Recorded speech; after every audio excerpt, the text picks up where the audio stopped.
What's going on, everybody? All right, so today we're going to be talking about something that's extremely important, and that is the things that you must do before you list your house and put it on the market. Now, 6 months ago, a year ago, we would still make these recommendations, but they weren't a must because it was such a tight seller's market that we knew it was still going to sell. However, now that we're transitioning, buyers have more choice, you have a lot more competition, so you want to make sure you're doing everything within your power to showcase your home to its best potential, because all it's going to do is help you sell your house quicker and for more money.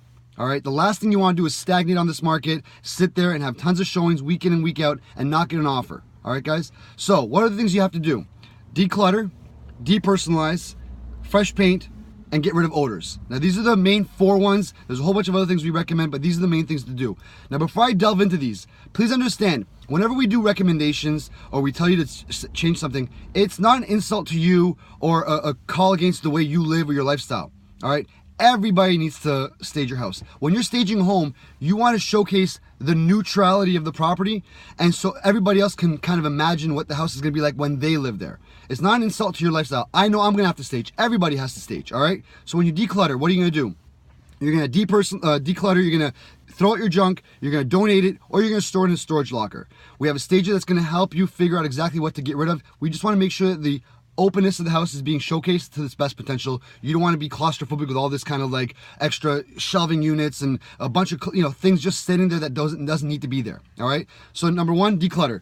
Number 2 is depersonalize. We're not saying you have an ugly family. It's not an insult to you and your family. It's just the fact that buyers cannot subconsciously picture themselves in that house if there's personalized pictures. When you go into a model home, you don't see any pictures of families. You see, pictures of landscapes or whatever the situation may be, but you don't have pictures of family. All right, so we want to depersonalize it. Now, after you depersonalize, what else? You want to paint neutral tones.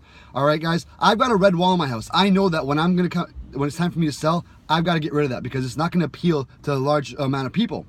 If somebody wants to paint their house lime green after they buy it, that's on them.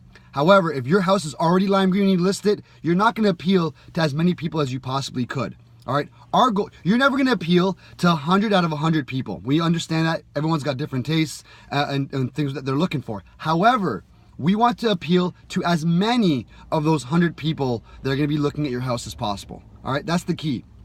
So after you paint, you want to get rid of the odors. Now, there's quite a few different types of odors, and I'm going to talk about them real quick.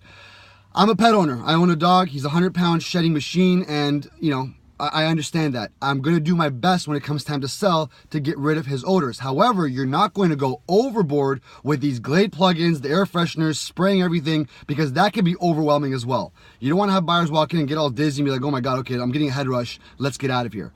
But on the flip side, you got rid of the pet odors, great. You got rid of, you're not going overboard with the Glade plugins. However, you want to make sure you're not smoking in your house. You shouldn't be smoking anyways, guys, but I'm not judging. I'm an ex-smoker as well. However, if you really need that cigarette, step outside, smoke. Do not smoke in your house. If you are smoking in your house and you're planning on moving in the next 3 to 6 months or whatever the situation may be, start smoking outside.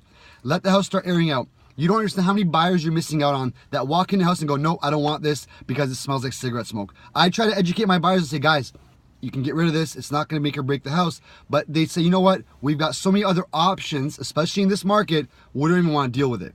All right. So these are the things that you must do. I think the smoking one is the most important, believe it or not, because I'd say we're missing out on 80% of the buyers. You're going to take a big hit in the actual purchase price or the sale price of your house. All right, and you don't want that. You want to make sure that you're maximizing any of the full potential that you could have probably made from profits on your biggest investment.